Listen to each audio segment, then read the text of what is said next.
तो दोस्तों, Amit story wise में आप सभी का स्वागत है। साथियों, हम आपके बीच कुछ कहानियां लेकर उपस्थित हो रहा हूं। उम्मीद है कहानी पसंद आएगी। साथियों, आप सभी से आग्रह है, चैनल पे नए हों तो सब्सक्राइब करना ना भूलें, बेल आइकन को भी प्रेस करें ताकि हम आपके बीच ऐसी ही कहानियां लेकर के सदैव उपस्थित रहूं, जिससे आपका भी मनोरंजन हो सके। तो चलिए कहानी में हम साथियों आगे बढ़ते हैं। जैसा कि कहानी है, भगवान श्री कृष्ण की इन 5 बातों से मिलती है जीवन में सफलता। कठिन से कठिन लक्ष्य होते हैं हासिल। तो साथियों, हम इसी कॉन्सेप्ट पे बात करेंगे, तो लास्ट तक आप चैनल पे बने रहें। कहानी के बारे में विस्तृत जानकारी आपको बताई जा रही है। साथियों, श्रीमद् भागवत गीता भगवान श्री कृष्ण की दिव्य अमृतवाणी है। इस महान ग्रंथ में कर्म को प्रमुखता दी गई है। तो आइए जानते हैं साथियों, भगवान श्री कृष्ण के 5 गीता उपदेश, जिससे जीवन में हर प्रकार की सफलता मिलती है और कठिन से कठिन लक्ष्य आसानी से हासिल होते हैं। जैसा कि साथियों आगे बढ़ते हैं कहानी में, तो श्रीमद् भागवत गीता सिर्फ एक धार्मिक ग्रंथ ही नहीं, बल्कि जीवन जीने की कला का एक अद्भुत मार्गदर्शक यानी गाइड भी है। साथियों, भगवान श्री कृष्ण द्वारा अर्जुन को दिए गए उपदेश जो है आज भी उतने ही प्रासंगिक है जितने वे हजारों साल पहले थे। तो गीता के माध्यम से भगवान श्री कृष्ण हमें सिखाते हैं कि जीवन में आने वाली हर मुश्किल का सामना बड़े ही धैर्य और दृढ़ता से किया जा सकता है। साथियों, जब हम कर्म करते हैं बिना किसी फल की चिंता किए, तो सफलता अपने आप ही हमारे कदम चूमती है। जैसा साथियों भगवान श्री कृष्ण कहते हैं, कर्म करो, फल की चिंता मत करो। यह उपदेश हमें कर्म योग की ओर प्रेरित करता है। तो आइए जानते हैं गीता में बताई गई भगवान श्री कृष्ण की अमृतवाणी के वे 5 बातें, जिनसे न केवल जीवन में सफलता मिलती है, बल्कि कठिन से कठिन लक्ष्य भी आसानी से हासिल हो जाते हैं।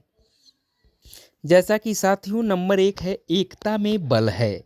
यानी गीता कहती है कि जब हम सब मिलकर एक काम करते हैं तो हम बहुत कुछ हासिल कर सकते हैं।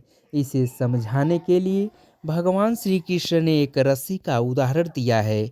वे कहते हैं कि जैसे कि एक रस्सी के कई धागे मिलकर मजबूत रस्सी बनाते हैं, वैसे ही साथियों कई लोग मिलकर बड़े काम कर सकते हैं। महाभारत में भी हम देखते हैं कि पांडवों ने एकजुट होकर कौरवों को हराया था। तो हमें इस फर्स्ट कॉन्सेप्ट से ही साथियों बहुत कुछ सीखने को मिल गया। अब हम आगे बढ़ते हैं दूसरे कॉन्सेप्ट पे कि जिम्मेदारी लेना ज़रूरी है। तो इस कॉन्सेप्ट पे भी हम विस्तृत चर्चा करते हैं आपके बीच। कृपया आप सभी साथी चैनल पे लास्ट तक बने रहें। तो साथियों, गीता के वचन अमृत के समान है। इस दिव्य ग्रंथ के अनुसार हर व्यक्ति को अपने काम की जिम्मेदारी लेनी चाहिए। अगर हम अपने काम को साथियों गंभीरता से नहीं लेंगे तो हम सफल नहीं हो सकते। जैसे कि एक खिलाड़ी को मैच जीतने की जिम्मेदारी लेनी होती है, वैसे ही हमें भी अपने काम को पूरा करने की जिम्मेदारी लेनी चाहिए। तो साथियों, ये भी कॉन्सेप्ट उम्मीद करते हैं आप सभी को बड़ी प्रेरणा मिली होगी कि हर व्यक्ति को जिम्मेदारी लेना बहुत जरूरी है आगे बढ़ने के लिए। जैसा कि साथियों तीसरा पॉइंट है, लक्ष्य पर ध्यान केंद्रित करें। तो अब इस कॉन्सेप्ट पे भी हम चर्चा करते हैं साथियों आपके बीच। जैसा कि साथियों गीता हमें सिखाती है कि हमें हमेशा एक लक्ष्य रखना चाहिए और उस लक्ष्य को पाने के लिए मेहनत करना ज़रूरी होता है। अगर हमारा मन लक्ष्य पे केंद्रित रहेगा तो साथियों हम सफलता ज़रूर पाएंगे।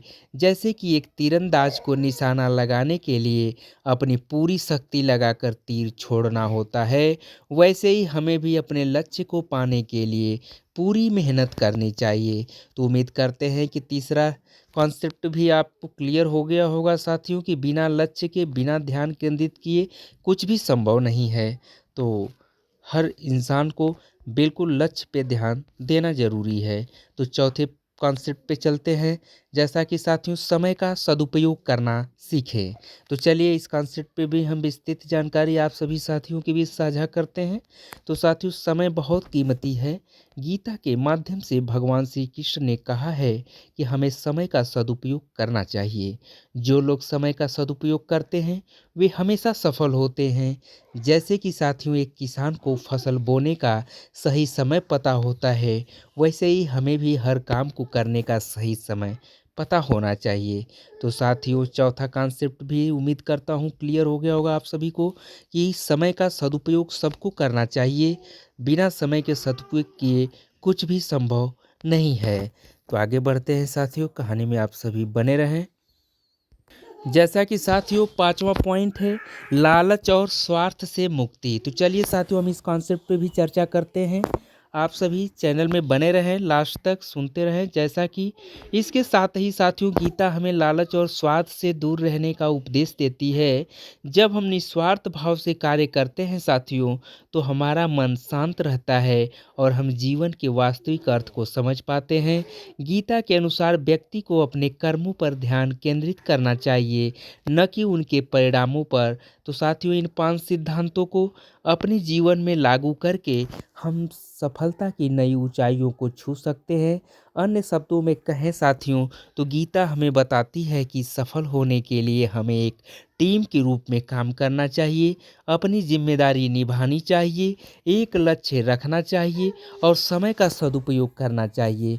उम्मीद करता हूँ आप सभी साथियों से कि चैनल पर लास्ट तक बने रहे होंगे, कहानी के बारे में लास्ट तक सुने होंगे।